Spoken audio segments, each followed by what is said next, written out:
Hi, so we're on changing the subject 1D now. So the problem we have here is that we need to make x the subject again, and we've got a few things in our way. So we need to think about our BIDMAS rules and doing everything backwards for untangling the formula, the equation. So we need to unstick all this business here, the AW, from it first of all, because we're going to get rid of the addition and subtraction first. Okay, so what we're going to do is, it says effectively that I've got positive AW, so what I need to do is get rid of that. That'll be negative AW off both sides, so that's going to be S take away AW is equal to minus BX.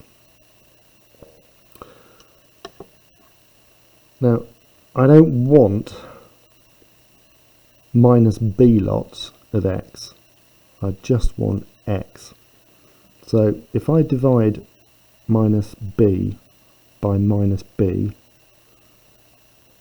then I know that there's there's one lot of minus b in minus b if I do the division, okay?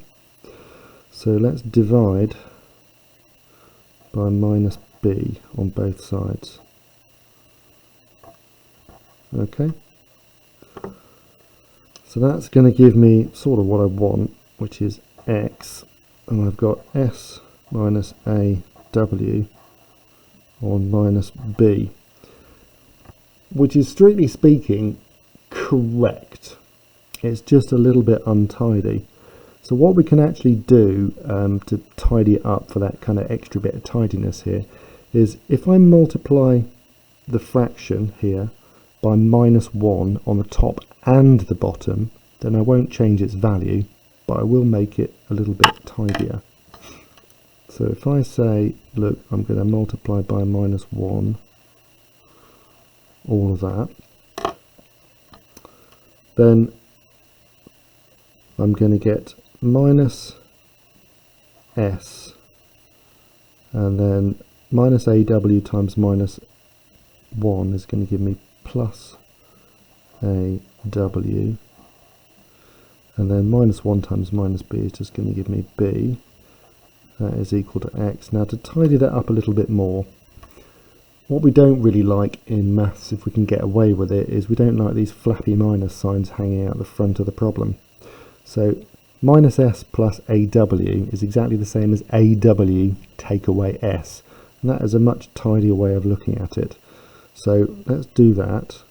Let's say AW take away s on b is equal to x, and then because we like x on the left hand side, because it's supposed to be the subject, I'm just going to switch that round.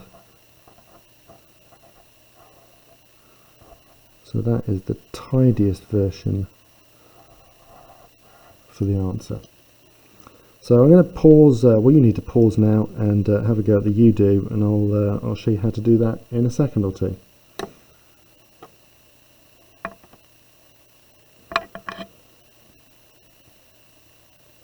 Okay, so similar kind of problem, although possibly slightly simpler. So we just need to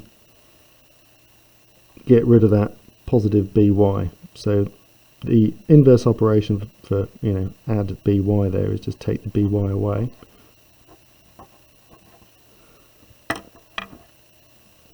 So that's going to give us s take away by is just equal to the dx bit.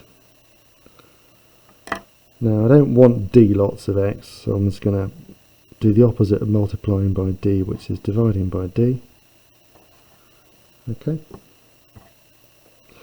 that's going to give me s take away by on d is equal to x, and because we like it such that the subject is on the left hand side, we're just going to switch that around now. So we'll just plop it down there. X is equal to s take away by on d. Okay, so I told you that was going to be a little bit simpler, because we've not ended up with any negative numbers on the denominator, or flappy minus signs out the front of the problem. So that one was a little bit simpler.